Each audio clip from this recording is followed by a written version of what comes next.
Did I hear correctly? Are you the owner of these two cars right here? Yeah, both. That's amazing. Yeah, and then that's our own design titanium exhaust. Oh, so you guys designed it? Oh, that's awesome. Nice to meet you. What's your name? Tony. Tony. Hey, can I ask you a couple of questions? I already know what cars these are, but Yeah. what is the year, make, and model of the two cars that you brought in today to this event? This is a 23 STO and that's a 24 Storado. And both of them are basically stock minus the exhaust and wheels, and that's about it. That's amazing. Working on some other designs as well for the two of them. So you're saying that you have your own shop? Yes. Do you guys work on exhaust? Yeah, we work on exhaust. We're a full maintenance shop, customization, basically, diagnosis, whatever you need. What's the name of the shop? Strictly German auto. Although these are Italian. Of course. You know, they're owned by Volkswagen, so Yes. they're all Volkswagen. They're German still. They're still German cars, so we work on them. We even do Ferraris, and yeah. For how long have you been doing that? About 17 years. So how does someone start a shop like that? How do you, what are like the first 3 steps? If someone watching at home. So to get started, what I would really do is find somebody like myself or somebody in the industry and go under their wing and basically become an apprentice. Mentorship. Yeah, mentorship, that's the biggest thing, because going to school for stuff like this, nobody teaches it. You know, you can pay 30 grand and go to, what's that school called? Like UTI and get the basics, but like, I've had technicians work for me from UTI and they know nothing. And it's sad that they paid so much money and got very little education, where if they just went into the workforce and started from the bottom and worked their way up, that's where you learn the most. So to me, that's how I did it. I worked for a bunch of different companies, figured out what to do, what not to do, and then basically risked everything and started my own business. I didn't buy an existing one. I wanted to do it from scratch, because the story always is, like, I went to the dealership, they gave me a $5,000 quote, I did the repair, and I still have the same problem. You know, that's the story I hear over and over and over again. So in my business, I try and avoid that. You know, obviously some cars are already problem children. Yes. So you need to deal with them correctly, and you can't just be like, oh, it's a misfire, it's spark plugs. No, it's like going to the doctor, right? You go to the doctor, you walk in with a broken arm. Exactly. The doctor knows your arm is broken. Yes. Right? But what is the first thing the doctor does? Go to the x-ray, get an x-ray, and make sure that we're going to fix you up the right way. Correct. So that's the same practice I use in my business, except our patients don't talk. Of course. Well, that's amazing. That's pretty much how I did it. And then, so I worked for a company called RMD Garage down in Long Beach, and they did custom cars for TV. Like, we sold cars at Barrett Jackson, like $500,000 Bel Airs, stuff like that. So I learned a lot from the custom car world, and now apply it to regular maintenance and scheduled stuff that people are just not educated enough in. Of course. So once we educate them and they have the understanding of, like, okay, this is how I take care of a luxury car, this is how I take care of a performance car, this is how I take care of my daily driver, and that's it. And they're all a little bit different. Yeah. And at the end of the day, a car is a car, right? They all have engines, transmissions, wheels, brakes. Of course. It's all the same, just some parts are more expensive Of course. and some are a little bit cheaper. Yes. But the knowledge and the application is the same, right? So a doctor, doesn't matter who you are, what you are, they can fix you. Yes. So same thing with my shop. No matter That's what amazing. you drive, how you drive it, as long as you give us the full story, we can get you back on the road. That's amazing. So once again, for how long have you been a business owner?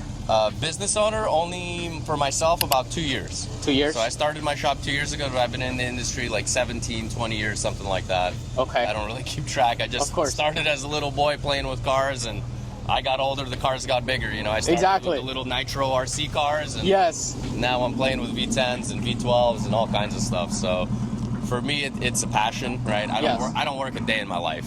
So that's awesome. That's amazing. I do what I love, and that's the thing, is once you find your calling of what really brings you to any industry, you'll do it forever and stop. Like, I stopped looking at the clock. I can do 18-hour days every day and wake up with a smile. Have you owned any other businesses before you opened this business right here? So no, this is the first business. This is my first business venture, yeah. Okay. So what do you think is the secret to having a business and having it be successful and generate enough income to maintain it and be able to afford a car like this? Because a lot of businesses, they don't last more than 2 years, 3 years. They start to fail after maybe 4 years. So you really have to have a good plan. I honestly didn't start my shop with a business plan, but then created one as we were going. So for me, it was just hard work, dedication, putting in the hours, and then networking with people that are smarter than me. Okay. Right? Like, I can fix your car. I may not be able to run your company. So there's a difference in roles when you start your own business and then want to move up, right? You can get to a point where some businesses kind of grow really fast, plateau, and then die. Exactly. Right? So that's what you're trying to avoid. You want to grow at the same pace, and then you don't ever want to plateau. What you want to do is kind of slowly keep inching up and have the team grow with you. So I teach my guys. I don't ask people to come with me that know everything already, because they're not teachable. Even me, I don't know everything. Exactly. Every day I learn something new. Every day I apply something different and just go from there. Because to have the knowledge, you need to put in the time, right? Just like the doctor. They go to school, they do the residency, so that's what I did. It took me 17 years to get where I am today, to know all of this. So yes, I can fix your car in maybe 15, 20 minutes, but I'm gonna charge you for that 17 years of knowledge. Of course. So that's the same thing it is with school, work, basically life, you know? You just need to apply what you've learned and do better than you did yesterday. Every day you step up. So you own 2 Lamborghini Huracans. Do you have any other supercars besides this? Yeah, so we actually have a V8 Alpina. We have 2 Range Rovers, both supercharged.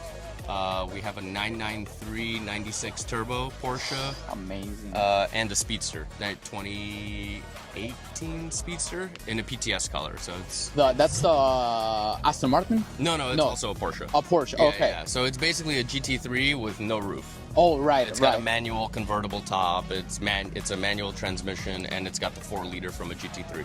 But they call it the Speedster. The Speedster. Yeah. So this is considered for a lot of people to be their dream car. Yes. Right? A lot of people look at a Lamborghini and they wish to hopefully own one eventually in the future. So for any 18-year-old watching today's video, what would you say it's the best advice that you can give to them? Let's say they live in a small town with no connections or resources. What's like a good blueprint that they can start? So invest, right? Whatever money you do have, start saving it, putting it away. Don't put it in the bank. Don't put it in a shoebox. Actually invest your money and make it work for you. That's what I've done, and that's what I continue to do. Any leftover money I have that I can invest, I invest. In 2025, what should they be focusing on investing their money? Probably what do you think? Right now. So I just sold a bunch of my stocks, like probably 90% of them, because of what the market is doing. And went into bonds. Yes. So 3-5-year bonds, stuff like that is what I'm into right now. But you want to be diverse, right? You don't want to put all your eggs in one basket. Of course. So some of the money is in real estate, some of the money is in stock market, some of the money in bonds, some of the money is like held in physical possessions. So like bullions of gold, always a great thing to hold on to, especially right now with gold prices. I probably wouldn't be buying, but if you've bought gold in the past and started, I'm going to probably attest it to the best time to plant a tree was 40 years ago, and the second best time to plant the tree is today. Perfect. So if you have anything left over that you don't need for living, food, expenses, clothing, medical bills, whatever, invest that money. You make said your something, money work for you. You said something very interesting in the beginning, that you work with a lot of people, and you work with a lot of new people that are coming from universities or colleges, and they don't really know much about, when it comes to working with cars. Yes. What is a common mistake that you see the younger generation do when it comes to achieving that financial freedom or success? What is a common mistake? The dedication is what I see. I see a lot of people that are like, I've done as much as I can, but they go home and they don't practice what they preach, right? They go home and they start playing video games. Like, I don't even remember the last time I turned on my computer to play video games. Yes. I'm always watching the news, educating myself, or, looking at my investments or properties to purchase. Yes. Something to always keep my mind busy instead of playing games. There's always time for games. There's always time for going out to the bar and drinking. Like, I don't even remember the last time I've done those things. Yes. Right? So I live my life by what I want to be doing and the things I want to teach to the rest of us. Yes. Right? So for me, it's difficult to say like exactly what to do, but surround yourself with people that you want to be like. So surround yourself with people that are smarter than you, people that are driven, people that have already been somewhere. And it's never like, all you got to do is reach out your hand and say hello, just like you did to me today. Yes. Right? It's not scary to like talk to people. You just got to be in that mood. Some people course. are very like sheltered back and like, oh, that guy has a Lamborghini, I'm not going to go talk to him. Yeah. Why not? We're people just like everyone else. Yeah, for some reason there's that disconnect. belief that rich people are assholes or things like that. When I've talked to a lot of people, and it turns out to be the opposite. I actually meet a lot of friendly people. Yeah. And just like yourself, they're happy to talk to the younger generation and help them, guide them. Because they're going to be the ones taking care of us. So exactly. It's better for us to teach them what we know and pass our knowledge on. Yes. So we can then have that better lifestyle, because it's like, I don't want to put my parents in a retirement home. Of course. I want to put them in a big house and live with me. Yes. Right? Because they raised me with those morals and beliefs. Like, you don't just throw away your family. Yes. Doesn't matter how rich you are or how shitty your family is, or everyone's got problems. Yes. Right? Everyone has problems. Yes. Like, you have to overcome those issues, and then you grow as a person. Of course. Right? You get better inside, and then you want to spread that. Of course. And that's the biggest thing. So Sure. spreading the joy, spreading the life, and then like driving the car is just the cherry. You know, Yes. being able to buy the car, that's the experience, right? Because when you get Yes. to go and like you spec your car with what colors you want, you spec it the interior, and then you can customize it, right? Yes. You put your own twist on it, like we've done with this car. And Which looks this is amazing, just by the the way. beginning, Yes. right? This is just the beginning of what we're gonna do. We don't know exactly where we're gonna end up with this project, Yeah. but we may twin turbo it, we may supercharge it. Who knows? So, you so know? right now it's just naturally aspirated. Yeah, right now it's just a naturally aspirated V10 with our titanium exhaust on it to change the sound. Yeah. and make How much it- horsepower does a titanium exhaust add to it? We haven't dynoed it yet, so we don't really know, but we're really looking for a certain tone and sound before the. I mean, the car's fast enough. It Of doesn't course. need more power. Absolutely, yes. For us, it's the noise, right? Yes. The sound it makes, the tone, the way it breathes. Yes. That's what we're really going after. Horsepower, we can tune for that. We can modify the engine. You know, Yes. there's other things how you can. But just hearing that naturally aspirated engine. Because turbo car, like we had a GT2 RS and Yes. we did an exhaust on that. But the turbos muffle the you, sound. You hear a whistle. You hear like we literally made an exhaust from the back of the turbo to the bumper. That's all it was, just a piece of pipe, and it sounds amazing. But all you hear is the turbo. The turbos. Right? Yeah. Naturally aspirated cars actually have sounds that you want to Like hear more of the sound. Yeah, you wanna hear that's why more, the Carrera GT is so important. The Lexus LFA. Exactly. You know, the Those big LFA is V10s. not that fast, but it just the sounds way it amazing. sounds and the way it accelerates. The LFA is an amazing. It's an car. amazing. I can't believe it's a Lexus. Yeah. Like, Would you say it sounds better than the Murcielago, in your opinion?